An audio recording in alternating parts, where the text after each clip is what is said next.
O Mando e o Grogu, eles entram depois dessa cena no corredor e tem lá os clones do Ah, Grogu e é. tudo mais. Uhum. Depois de um deles acordar, assustando, aqueles jumpscare, né? Assustando a galera e tal assim, é mostrado que o Mando sabota os clones ali, ele aperta o computadorzinho e tal. O que, primeiro, eu vou dar esse crédito pro Marcelo, demonstra uma burrice sem tamanho do Moff Gideon de deixar eles entrar justamente no corredor onde estavam os clones dele lá e tudo mais. Mas ele fica pistola com o Mando e com o Grogu quando eles chegam por justamente sabotar aqueles clones, pois, na ideia dele, ele tava só esperando para inserir as midichlorians neles, para que eles também possam manipular a força. Isso até foi comentado no episódio anterior e tudo mais, que é a questão dele criar o ser perfeito, né? Que era o sonho dele e tudo mais assim. E o pessoal tá vendo agora na tela, JP, uma série de imagens que você me mandou sobre referências a essa questão no universo expandido, do uso das midichlorians e tudo mais tal assim, de alguns pontos de semelhança. Então vou deixar para você fazer toda a explicação, a explanação que você sabe fazer muito bem sobre esse momento aqui, porque tem alguma coisa que a gente já viu nesse ponto, né, cara? Tem. Bom, partindo do começo, eu mandei imagem pra ti só lá do quadrinho Império do Mal, né? Mas também tem. Clonagem em Star Wars não é novidade, né? Mas, tipo, não era novidade, na verdade, antes da trilogia prequel, porque ali em 1991 lançou a trilogia Tron. E na trilogia Tron, que foi escrita pelo Timothy Zahn, a gente conhece o clone do Mestre Jedi de Ouro, Saibot, que é aquele aquele clone maluco que luta contra o Luke, contra a Mara Jade e a Leia, que o Tron usa ele, né? Que ele ficava lá no Monte Tantis, que inclusive apareceu em Bad Batch, né? Foi canonizado em Bad Batch, o Monte Tantis.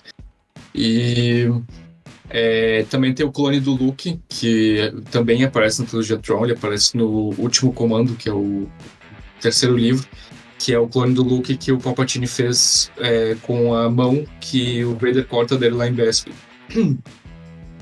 Aí, nunca foi muito novidade isso em Star Wars, né? E no mesmo ano que lançou a trilogia Tron, lançou também em 1991 o quadrinho Dark Empire, que também aqui no Brasil foi traduzido como Império do Mal, que ele se passa, inclusive, na mesma época de The Mandalorian. A trilogia Tron se passa na época de The Mandalorian, 5 anos depois do Retorno de Jedi, mas a Dark Empire também se passa por essa época. Se passa 10 anos depois da Batalha de Yavin, 10 anos depois do episódio 4. E no quadrinho a gente descobre que, na verdade, o Palpatine retorna, mas é diferente do retorno dele do episódio 9. No quadrinho explica que quando o Vader atira o Palpatine no reator da Estrela da Morte, no Retorno de Jedi, ele se desprende do corpo dele, e aí a alma dele vai lá para Bais, que era um planeta que ficava ali no núcleo, tipo, perto de Coruscant, que era um planeta que ele usava como cofre, como cofre pessoal. A maioria das coisas, tipo relíquias Jedi, relíquias Sith, artefatos importantes, ele guardava nesse planeta. E também tinha tecnologia de clonagem lá, tinha vários tanques, vários tubos onde ele fazia vários clones dele mesmo. E aí ele vai para lá, e aí ele entra em um dos... a alma dele entra em um dos corpos ali, né? E aí ele volta com o chamado Palpatine Reborn, né? Que é o Palpatine renascido, que tá ele no corpo dele mesmo, de um clone mais novo. Ele tá no corpo de um Palpatine de 30 anos, mais ou menos. Tanto que ele é ruivo no quadrinho e tal. Ele é novo.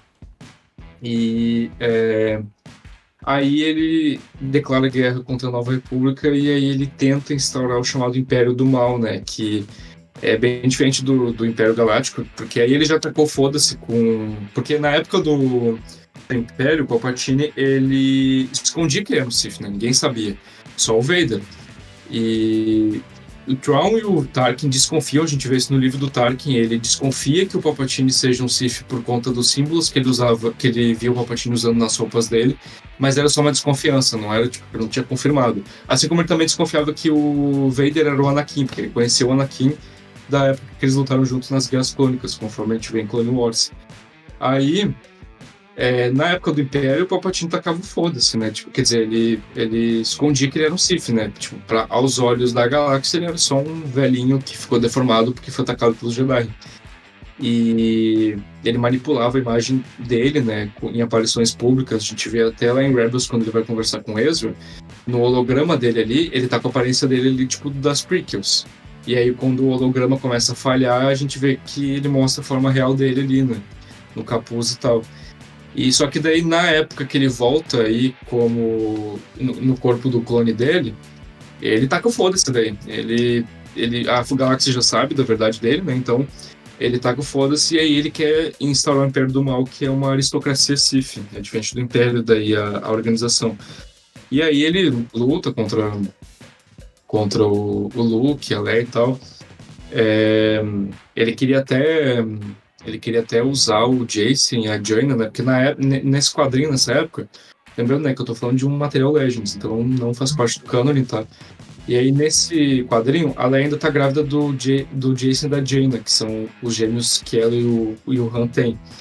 E aí o Palpatine queria usar os dois, igual o Snoke, no caso, o Snoke era o Palpatine, né? Igual o Palpatine queria usar o Kylo Ren, o Ben Solo. Que ele ficava atormentando o moleque ainda quando ele tava na barriga da Leia. E aí, é nesse quadrinho, inclusive, que o Luke vai pro lado sombrio, porque ele queria entender completamente o lado sombrio para entender por que o pai dele caiu pro lado sombrio. E aí ele se infiltra ali no Império do Mal como aprendiz do Palpatine. E isso foi uma coisa que deu bastante polêmica até na época do Luke ter ido pro lado sombrio. Mas é um quadrinho muito bom mesmo. Diferente do episódio 9, ele não quebra a profecia do escolhido, tá? Porque o Tom Witt, que é o autor do quadrinho, até comentou na época depois que lançou os prequels em 2006, ele fez uma entrevista falando que o quadrinho não quebrava a profecia do escolhido porque aquele não era o Palpatine de verdade. É dito em vários momentos do quadrinho que o Palpatine que renasceu ali, né? Que entrou no corpo de um clone, era muito diferente do Palpatine que a gente conhecia, era uma versão mais animalesca dele, sabe?